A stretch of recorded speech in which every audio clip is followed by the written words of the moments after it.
नमस्कार। आज का अपना बिंदु विसर्ग तथा नुक्ता है।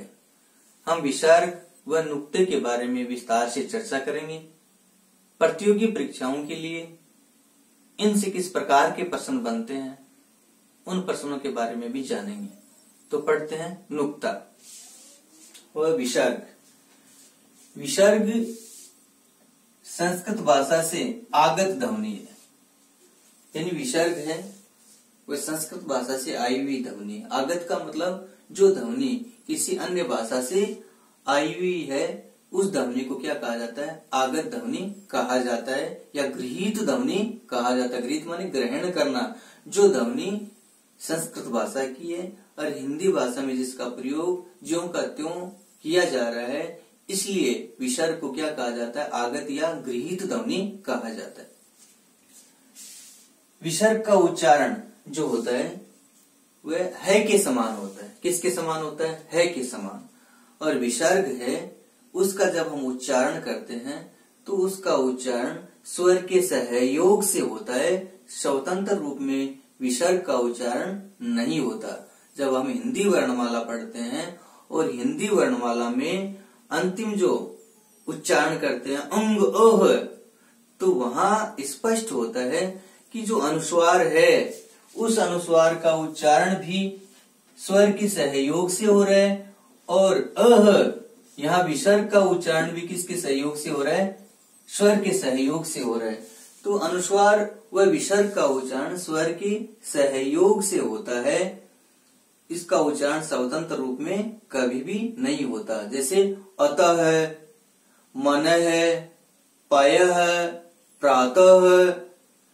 तो विसर्ग का उच्चारण है के समान होता है, लेकिन किसी स्वर के साथ में संयुक्त होने पर, जुड़ने पर इसका विधान होता है जो है वो घोष ध्वनि है। कौन सी ध्वनि है? घोष है। जबकि विसर्ग जो है वो कौन सी ध्वनि है? अघोष ध्वनि है। घोष वर्ण कौन कौन से होते हैं कि प्रत्येक वर्ग का तीसरा, चौथा, पांचवा वर्ण य, र, ल, व, ह तथा सभी स्वर क्या है? घोष कहलाते हैं। क्या कहलाते हैं? घोष कहलाते हैं। और प्रत्येक वर्ग का पहला, दूसरा और श, श, श ये क्या कहलाते हैं? अघोष कहलाते हैं। तो विसर्ग भी किसके अंतर्गत आता है? अघोष के अंतर्गत आता है। विसर्ग और है काकल्य ध्वनि है। विसर्ग और है क्या है? काकल्य ध्वनि है। काकल्य क्यों कहा गया इसको? ये ध्यान देने की बात। काकल्य शब्द को स्पष्ट करते व्याकरणिक स्वरूप क्या है इसका? काकल्य जो शब्द बना है वो काकल धन ये, यानी काकल के साथ में ये प्रत्यय का प्रयोग होने से क्या बना है? काकल्य बना है। काकल्य का अर्थ क्या होता है? कोवा होता है। क्या होता है? कोवा। ये काकल्य का अर्थ होता है। और ये प्रत्यय जुड़ने से ये क्या बन गया? काकल्य बन गया। और जो गले में मांस का पिंड लटकता हुआ नजर आता है उसको काकल्य कहा जाता है। शाब्दिक रूप में हम ऐसा कह सकते हैं कि गले का कोवा। काकल्य का अर्थ क्या हो गया? गले का कोवा, जिसे क्या कहते हैं हम? काकल्य कहते हैं। संस्कृत भाषा में इसे अलिजीव्य कहा जाता है, यानी अलिजिह्वा। क्या है? अलिजिह्वा। ये हो गया अलिजिह्वा। अलिजिह्वा का अर्थ होता है छोटी जिह्वा, या जो मांस का पिंड लटकता हुआ नजर आता है गले में, उसे क्या कहा जाता है? अलिजिह्वा कहा जाता है। व्याकरणाचार्यों का मानना है, यानी कुछ व्याकरणाचार्य ही नहीं, समस्त व्याकरणाचार्यों का मानना है कि विसर्ग जो ध्वनि है उसका उच्चारण हृदयगत भाग से बल लग करके होता है। अर्थात मुख के जो अवयव हैं, जैसे तालु है, जिह्वा है, दंत है, इन अवयवों का विसर्ग के उच्चारण में कोई सहयोग नहीं होता। विसर्ग का उच्चारण हृदय से होता है, ऐसा व्याकरणाचार्यों का मानना है। तो विसर्ग है वो क्या है? हृदयगत भाग से बल लग करके इसका उच्चारण होता है, विसर्ग का उच्चारण। विसर्ग को क्या कहा जाता है? अयोगवाह ध्वनि कहा जाता है। ये प्रश्न अनेक बार पूछा हुआ। अयोगवाह शब्द को समझते हैं हम, ए धन योगवाह, योगवाह यानी योग माने जोड़ना और वाह माने बहन करना। योगवाह सामान्यतः हम जो अनुस्वार है, विसर्ग है, इनको कहते हैं योगवाह। यहाँ ए जो है ना वो किसका बोध कर रहा था? अकार का। अकार का मतलब अकार आदि जो स्वर हैं, उन अकार आदि स्वरों के साथ में जुड़ करके प्रयुक्त होकर के जिस ध्वनि का उच्चारण होता है, जिस ध्वनि का प्रयोग होता है लेखन में, लिखित रूप में और उच्चारण में, उस ध्वनि को क्या कहा जाता है? अयोगवाह कहा जाता है। तो यहाँ ए जो है वो अकार आदि स्वर का बोधक है। क्या है? अकार आदि स्वर, ए आ ई ये जो स्वर हैं उन स्वरों के साथ में इसका प्रयोग होता है, इसलिए इसे क्या कहा जाता है? अयोगवाह कहा जाता है। सामान्यतः हम ऐसा कह सकते हैं कि जो ध्वनि स्वर के साथ में प्रयुक्त होकर के उच्चरित होती है, लिखित रूप में लेखनीबद्ध होती है, उस ध्वनि को क्या कहा जाता है? अयोगवाह कहा जाता है। अयोगवाह में क्या आता है? एक तो क्या आ गया? अनुस्वार आ गया, अनुस्वार, ये अयोगवाह में आता है। चंद्र बिंदु है, उसको भी अयोगवाह में माना जाता है। अनुनासिक ध्वनि जो है, अनुनासिक। और विसर्ग है, उसको भी किसके अंतर्गत माना जाता है? अयोगवाह के अंतर्गत। तो इसको योगवाह कहें या अयोगवाह, उत्तर एक ही रहेगा कि अनुस्वार, चंद्र बिंदु और विसर्ग है, उसको क्या माना जाता है? अयोगवाह ध्वनि माना जाता है। ये हो गया इसका। फिर है विसर्ग का उच्चारण स्वर के बाद में होता है। विसर्ग का उच्चारण हमेशा स्वर के बाद में होता है। जब भी हम उच्चारण करते हैं विसर्ग का, तो उसका उच्चारण स्वर के बाद में ही होता है। जैसे हम पाया है, अतः है, मनः है, प्रातः है, इस प्रकार के जो शब्द हैं उन शब्दों में विसर्ग का प्रयोग जब हो रहा है तो उसका उच्चारण किसके बाद में होता है? स्वर के बाद में होता है। तत्सम शब्दों के साथ विसर्ग का प्रयोग होता है, यानी जो शब्द संस्कृत भाषा के हैं और जिन शब्दों का प्रयोग ज्यों का त्यों हिंदी भाषा में होता है, उन शब्दों को, उन संस्कृत निष्ठ शब्दों को क्या कहा जाता है? तत्सम शब्द कहा जाता है। और उन तत्सम शब्दों के साथ में विसर्ग का प्रयोग होता है। मनः पूत, मनः कामना, पयः पान, अधः पतन, मनः प्रियाय, मनः प्रसाद, प्रातः काल। ये जो शब्द हैं, ये सारे के सारे शब्द संस्कृत भाषा के हैं और ये सारे के सारे शब्द प्रतियोगी परीक्षाओं में इनमें से प्रश्न बन करके आए हुए हैं। मनः कामना जो शब्द है, व्यवहारगत हम ईश्वर हमारी मनोकामना पूर्ण करे ऐसा बोलते हैं, तो मनोकामना शब्द ही नहीं होता। शब्द क्या होता है? शुद्ध जो शब्द है वो क्या है? मनः कामना है। क्या है? मनः कामना। तो यहाँ इसका प्रश्न 2005 आरपीएससी तृतीय श्रेणी अध्यापक प्रतियोगी परीक्षा, 2008 तृतीय श्रेणी अध्यापक प्रतियोगी परीक्षा, लगातार ये प्रश्न पूछा हुआ है मनोकामना का।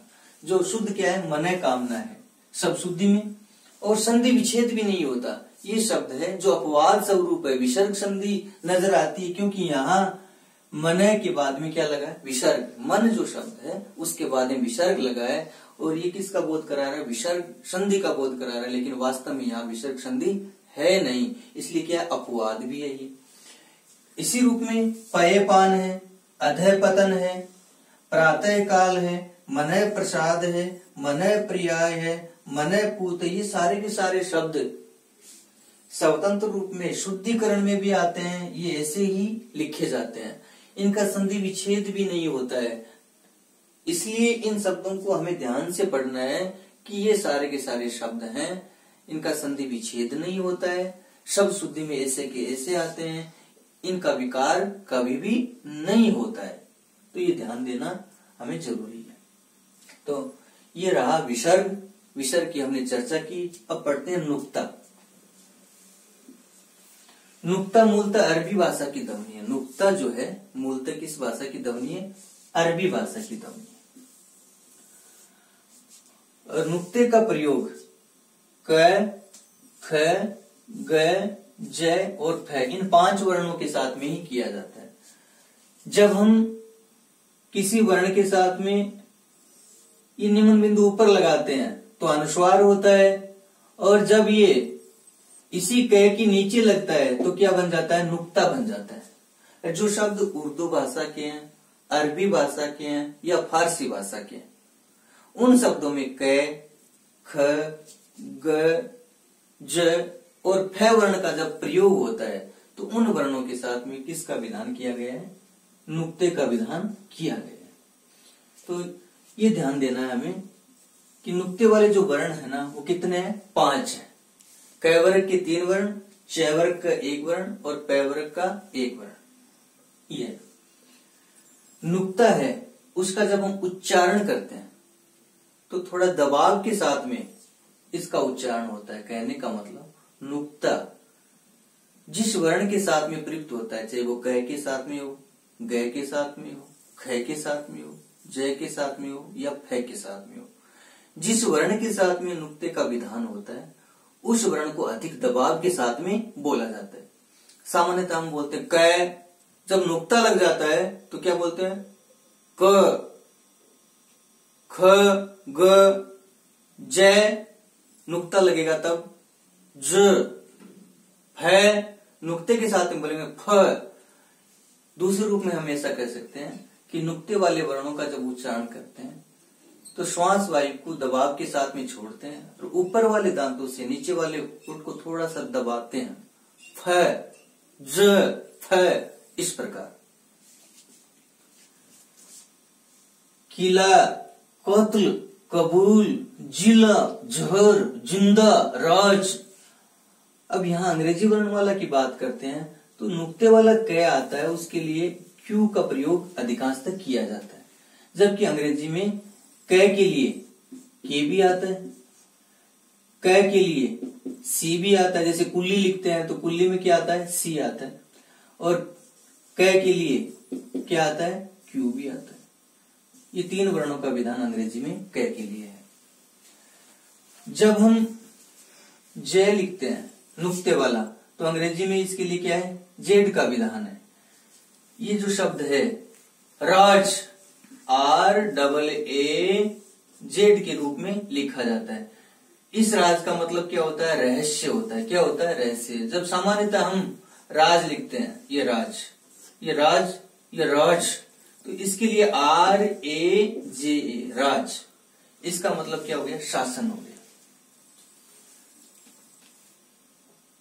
कुछ जानकारी नुक्ते से हम प्राप्त करते हैं कि नुक्ते का प्रयोग जब होता है तो शब्द का अर्थ बदल जाता है, और नुक्ते रहित शब्द होते हैं उनका अर्थ कुछ और होता है। तो वो युग्म शब्द के रूप में पूछे हुए हैं, उनके बारे में चर्चा करते हैं। जैसे नुक्ता है, नुक्ता शब्द लिखते हैं तो क के साथ में क्या लगता है? नुक्ता। तब तो इसका अर्थ क्या होता है? बिंदु होता है। और नुक्ता सूक्ष्म या बारीक, जब क के साथ में नुक्ते का विधान नहीं होता तो उसका अर्थ क्या होता है? सूक्ष्म या बारीक या महीन होता है। गज मापने का साधन, यानी मापने का जो साधन है उसे क्या कहा जाता है? गज। कब? जब जय के साथ में नुक्ता लगता है। गज हाथी, जय का जब प्रयोग होता है नुक्ते के बिना तब उसका अर्थ क्या होता है? हाथी। कमर चंद्रमा हो गया।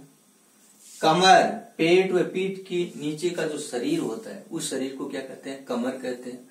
और जब क के साथ में नुक्ता लग करके बोला जाता कमर, तब क्या होता है? इसका अर्थ चंद्रमा होता है। गुल शोर हो गया, गुल फूल हो गया। जरा थोड़ा या कम या न्यून कह दे। जरा बुढ़ापा या वृद्धावस्था को कहा जाता है।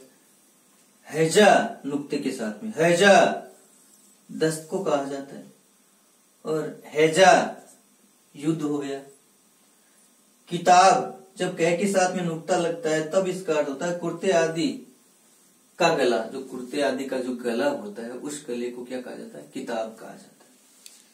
और किताब नुक्ते से रहित क होता है, उसका अर्थ क्या होता है? पुस्तक होता है। इसी प्रकार राज, इसका अर्थ हो गया रहस्य। और राज ये हो गया शासन। खुदा, देखो ख की नुक्ता लगाए तब तो खुदा का अर्थ क्या हो गया, ईश्वर हो गया। और खुदा यानी जमीन आदि को खोदने का जो भाव है, यानी वो चीज खुदी हुई है, ये गड्ढा खुदा हुआ है, तो वहां जमीन आदि को खोदना खुदा हो गया। खुदाई ईश्वरीय भाव हो गया। खुदाई, मार गई मुझे तेरी खुदाई, तो खुदाई ईश्वरीय भाव हो गया। और खुदाई खोदने की क्रिया को क्या कहा जाता है, खुदाई। इसमें नुक्ता नहीं लगता। ताक, छोटी अलमारी।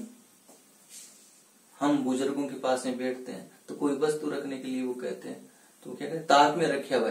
तो ताक का अर्थ क्या हो गया, छोटी अलमारी। तो पहले कच्चे मकान या जो भी पक्के मकान होते थे उनमें जो छोटा आड़ा होता था, अपनी भाषा में कहते हैं, उस आड़े को क्या कहा जाता है, छोटी अलमारी। वो क्या कहलाता, ताक। और ताक, ताकना या देखना हो गया। खसरा, हिसाब किताब का कच्चा छिटा। जो भूमि हिसाब किताब के अंतर्गत आती है, जिस भूमि का मापन किया हुआ है, लेखा जोखा किया हुआ है, उस भूमि को खसरा भूमि कहते हैं। तो खसरे का मतलब हिसाब किताब का कच्चा चिट्ठा। और खसरा एक बीमारी का नाम है। तेज, यहाँ जय की नुक्ता लगा हुआ है, तो इसका अर्थ क्या हो गया, तेज, तीक्ष्ण या धार वाला या फुर्तीला भी कह सकते हैं। और तेज जय नुक्ते से रहित है, तब इसका अर्थ क्या होता है, आभा या चमक या कांति। तो जब नुक्ते का प्रयोग होता है तो शब्द का अर्थ कुछ और होता है, और जब नुक्ते के बिना क, ख, ग, ज और फ का प्रयोग होता है तो उनका अर्थ कुछ अलग होता है। तो आज हमने पढ़ा नुक्ते के बारे में और विसर्ग के बारे में। विसर्ग और नुक्ते के बारे में जो जानकारी हमने प्राप्त की है, उनसे संबंधित प्रतियोगी परीक्षाओं में अनेक प्रकार के प्रश्न पूछे हुए हैं।